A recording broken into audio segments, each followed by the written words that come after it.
You're listening to Adventures in Project Management with John Goad. Well, hey everybody, welcome to my podcast. Finally, this is number one. It has been a long time coming, and thank you to everybody that helped me, pushed me, prompted me, encouraged me to do this.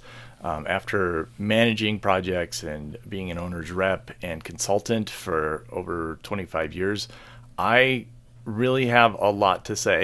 I have a lot of lessons learned and a lot of case studies that I've documented, all with the intent to help somebody out there, whether you're new in your career in project management or construction management, or find yourself in a management role of some sort. I think I have some things that can help you over time. And so I'm really excited about this. I've got a lot to say. And so welcome. So today's episode is all about expectations, setting expectations and expectation management. So first, I'll tell you a little bit about myself. My first recollection, well, I had spent various times for photo ops when I was a kid on construction projects, and I really don't have much memory there. I doubt that I contributed whatsoever, probably took away from productivity while I was on site.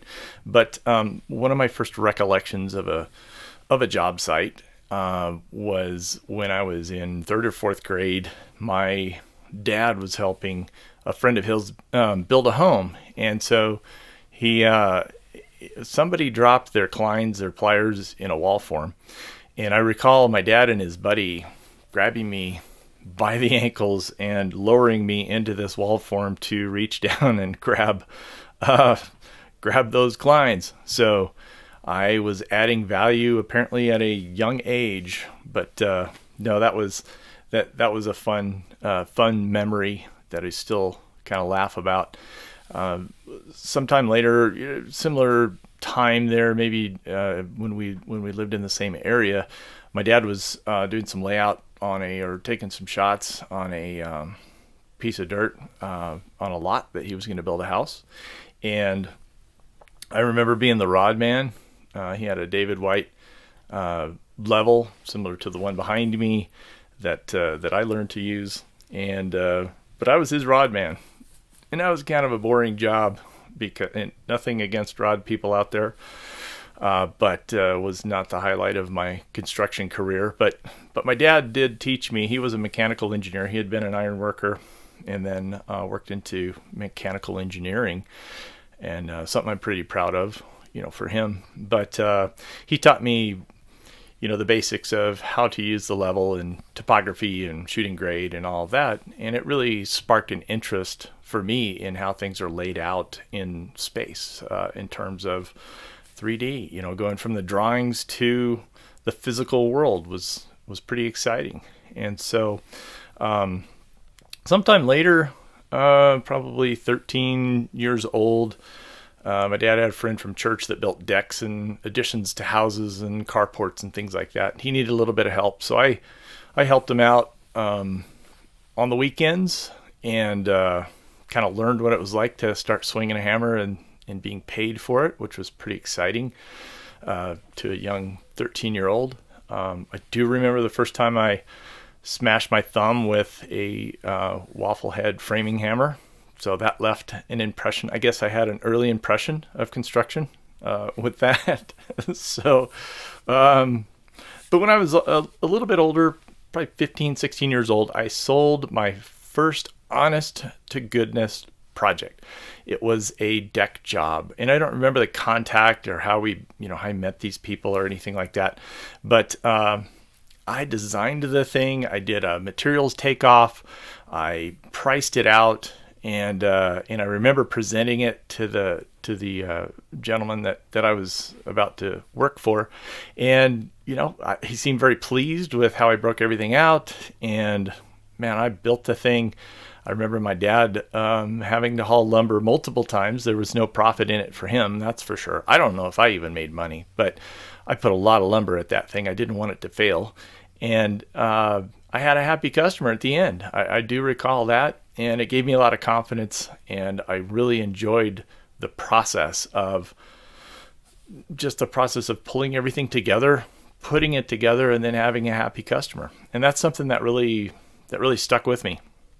So you're going to hear a lot in this podcast about small business and independent. I'm an independent project manager, and entrepreneurial endeavors. That's just part of who I am and what my career's been, a good portion of it. And so I think that's kind of an aspect of a lot of the lessons that I'd like to share, all kind of from that perspective. And so my family was in and around the construction industry, or has been for generations. I consider myself a fourth generation construction guy. We had ironworkers and carpenters and tinners and laborers and all kinds of people that were, involved. I came up through the trades as a carpenter, and then into field management, got married, went to college, that kind of thing, to learn the paperwork side of the business. And then I quickly was recruited into the project management world. And so that's just kind of a little brief scenario, or a brief recap, I guess, just so you know who's talking to you.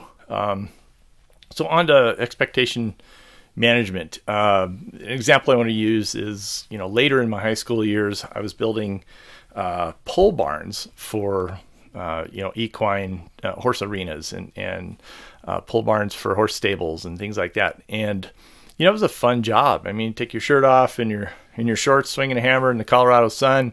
And, it was great. It was physical work. I love climbing up the girts to set the trusses and nail the purlins and all of that. It was a great job in the summers that I had. And one day I showed up to work, and my boss said, "Hey, John, you've been with us for a little while.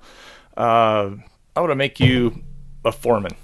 And I thought, okay, kind of young here. I don't know, I might have been 17, something like that. And he said, "I want to make you a foreman. You haven't messed anything up too bad, so, you want to go for it?" And I, sure. So the next day I came to the job site, and he had given me an address. And see, I drove a 1967 Pontiac Catalina, and I could put all my tools in the trunk of that car. It was huge. It was like twin couches floating down the highway. It was a big old car, but I loved it. And I remember driving up to the address that my boss had given me, and it was kind of a semi-rural property. And, the house was on a little bit of a rise of a hill, and then there was you could see the poles from a barn that had been started. That was, a couple hundred feet away from the house. And as I neared the home, I was kind of driving around the side. I noticed that what I assumed was the homeowner standing on a deck in the backyard there, like pointing and yelling at a man who was standing a little bit lower. He was standing on the grade a little bit lower. And the guy that was a little lower had a nail belt on and, a ball cap. And I thought, oh, that must be my crew. And so I drove up, and what I heard, I thought, gosh, I've got to interact with this. I'm the foreman after all. So I went up and I started hearing things from this owner that, I'm so frustrated. You said this building was going to be done already. You said that, it would be complete, and you haven't delivered. How come you don't return my calls when I call your office? And I thought, wow, this is really intense. I've got to interact here. And so I jumped, "Hey, sorry, sir. We're here to build your building. I don't know anything about this, but I'm sorry. Let's." And I remember my parents taught me to get along with everybody and to try to be a peacemaker and those types of things. And I really didn't. I tried to solve the problem, but I couldn't. And I remember coming back to my boss the next day and saying, "Man, this thing is messed up. What, all I wanted to do was work, with my crew, and this thing's messed up. What should I have done?" And what I realized was I was completely unprepared to be a foreman. I mean, completely unprepared. My boss hadn't set expectations. As a matter of fact, he hadn't even really attempted to set expectations. He was throwing a warm body at a problem, and that happens a lot. And it still happens in the business world today. I see it all the time on projects. But so he wasn't that great of a boss anyway. Sorry, buddy, if you're out there somewhere. But the second thing is I tried to take every issue as mine because I had the title foreman. I showed up out there and I thought, I've got to resolve all of this. The failure of the company that I worked for to get back with this customer and return calls, or to stand by their commitment to build a building. And I took that on, for me. And most importantly, with this whole scenario, I didn't have the skills or experience to perform as a foreman, let alone knowing what the expectation was of me. So expectations. Number one, most important thing is to set, if you are in the position of establishing the expectations, this is for you, or if you are one who is working for someone, whether it's a client or your boss or something like that, these apply. So make sure that expectations are set early. Don't delay. If you're the one setting them, do it early. If you're on the receiving end, have your boss do it. Ask them about it to be clear. When I was first married, I was not very good at marital expectations. We had our first anniversary, my wife and I, and I really didn't know what I needed to do. I knew it was special. I knew it was going to be something that was important because we made it a whole year. And so we kind of winged it. I didn't have a plan. I didn't communicate real well with her. And we wanted to go to a local county fair outside of our county. We just thought that'd be kind of something neat to do. And so we packed up, our dog and my pickup truck, and we hopped in and we drove to another county that happened to be the wrong county for the fair that we were looking for. And so we ended up, there happened to be a territorial prison in this town from the 1800s that Butch Cassidy was at, and the whole bit. So we toured that, and I thought, wow, this was really cool. But my wife worked for kind of a nice clothing store at the time. She worked retail at the time we were first married. And I thought, she can't go back and talk to the girls at the shop about, going to a territorial prison for her first anniversary. And so, being the guy that's pretty good at reacting to situations and scenarios, I decided on the fly. I said, well, we're here, and it was actually in Laramie, Wyoming. Let's go to Steamboat, Colorado. It's not very far. A couple more hours over Rabbit Ears Pass, and it'll be beautiful. So we rolled into Steamboat about 10 p.m. and quickly found there's a big softball tournament going on in town, and so there was no place to stay at all. This was in August, and so it kind of got bad. We had something to eat, and we had people calling around for us, other hotels and whatnot. Everything was booked. So I thought, still working on the fly here, and having not set any expectation for my poor bride, I said, I think elk camp is only not too far where I used to hunt elk. It would be really cool to show you that. Now, I always had a tent in my truck. I was still coming off being a bachelor for many years. And so we four-wheeled up, a couple hours out of town. It was past midnight. We didn't make it all the way to the location of elk camp. And I set up a tent, and you can see how this was really going. My wife's a trooper because she's awesome and wasn't super excited to get up at the crack of dawn to go hiking the next morning. But, all that to say was the expectation wasn't set early. And I was basically an idiot too at that time. Hopefully I've progressed. But that's an illustration of the fact that the expectation wasn't set early so that I could deliver in a way that would have met my wife's needs. And so number two, be clear with authority and responsibility. Okay. So I mentioned my dog at the time. His name was Pete. He was a hunting dog, a black lab. And so my wife actually married Pete and myself because we were buddies way before I had met her. And one of the interesting things was that when I would Michelle worked a lot of evenings and weekends and holidays, and I worked a little different schedule because I was working construction, and so I'd work days and she worked evenings, and so she was home a lot with our dog Pete. And I'd come home from work when she was getting ready to go, and she'd say, "Your dog was in the trash again today." And I'd say, No. not my dog. I trained that dog and he knows better. Well, what I found, she kept saying this and I believed her, but it was like, come on. But what I found was as soon as I left the house, my dog assumed the authority of the boss and moved my wife to the bottom of the pack, and he decided to do whatever he was going to do. So he kind of decided on the fly that he was the boss, and he didn't have that authority or responsibility by any means. I should have put him in his kennel or something outside to keep the pack intact. But be clear with authority and responsibility. And if you are on the delivering side, be sure to know what your responsibility and what your level of authority is. It's crucial for expectation management. Number 3 is have defined outcomes. So whether it's required outcomes or even anticipated outcomes. So, this is what you want done. What does it look like? Now there's formal milestones, so drawing packages that are developed throughout the course of a project design. Those are formal milestones, formal outcomes that are desired. There's also informal, so back to the pole barn building example.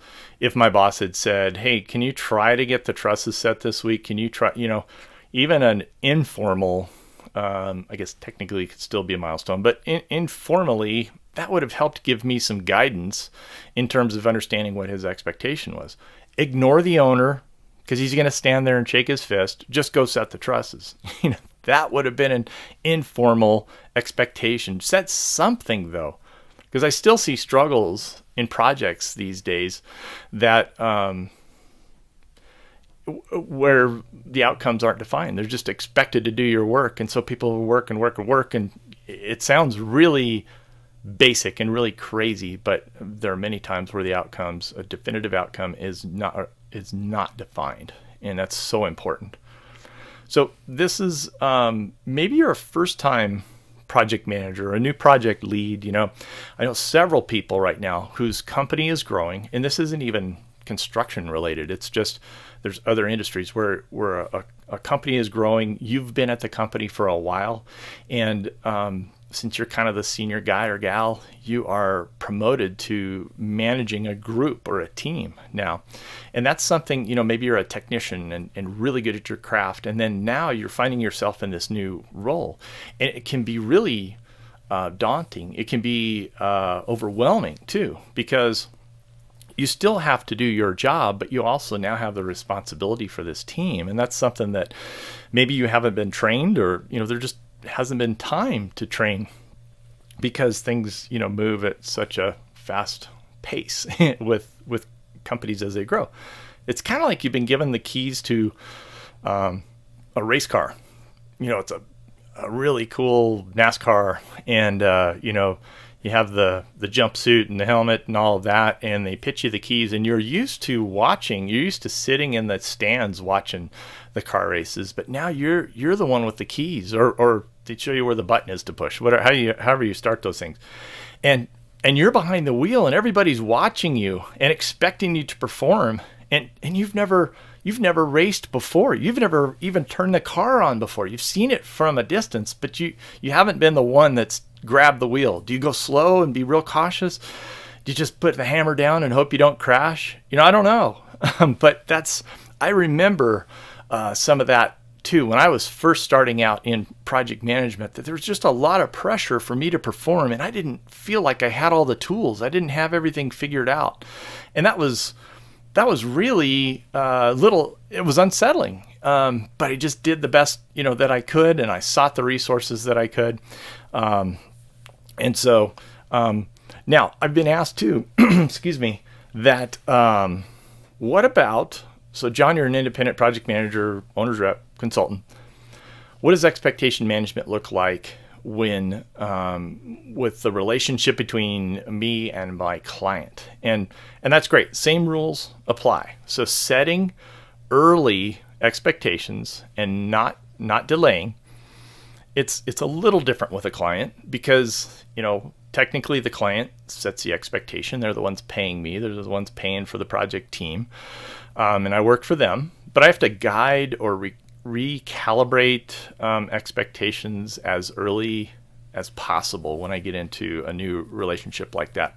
And that involves kind of managing up. So, and I'm sure you've heard these terms before, but it's a scenario that I've seen, that I deal with, hundreds of times. And that's basically working together with my client to help guide them into good decisions, or to guide them to a place where the expectation bar is set that we can both work towards it. So in setting that, so there's three subcomponents to that managing up, to setting these expectations. So first is just setting new ones. If a client has no idea what to expect, and quite frankly, there are those that they know what they want. They want the building built. They want the site developed. They want something like that.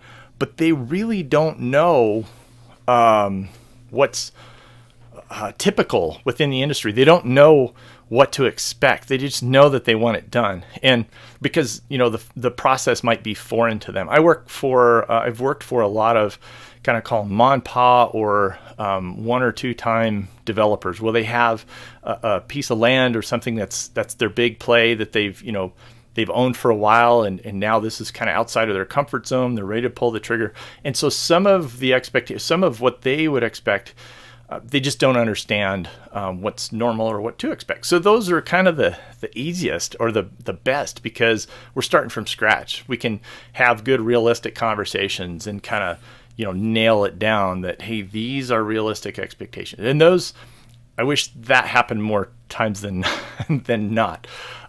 So helping them to establish or set an expectation starting from scratch. Number 2 kind of subset is to guide them. So a lot of times my clients will have expectations that are founded in sometimes experience, sometimes emotions, or what someone has told them.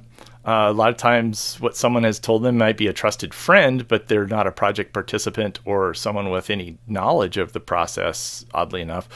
And this becomes a little difficult, but we have to guide them through the decisions as we go. And as long as the client is accepting of this and feels good about the trust relationship that we have, we can usually cover some pretty good territory and guide them into some good decisions. Now, the third and most difficult scenario under setting expectations with clients is what I call recalibration, to recalibrate those expectations. And this can happen easy, or it can happen the hard way.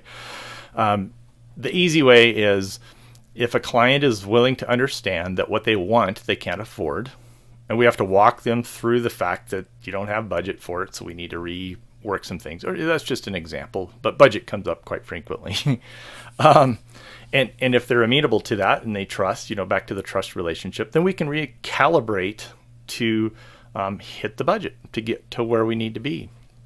The hard way is sometimes, and I call them, you kind of have to take them dragging, kicking, and screaming a little bit, but is that they have to find the reality over time. And oh no, it's not going to cost this much, and based in nothing a lot of times other than, remember, back to the emotion and some of that.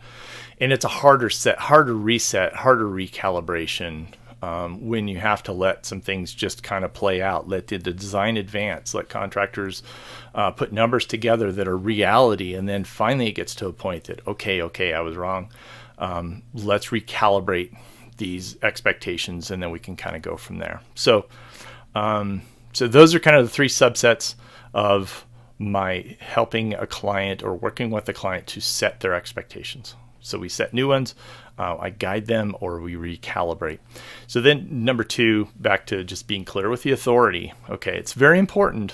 What authority, here's not only what authority do I have in maybe representing the project or being a project manager.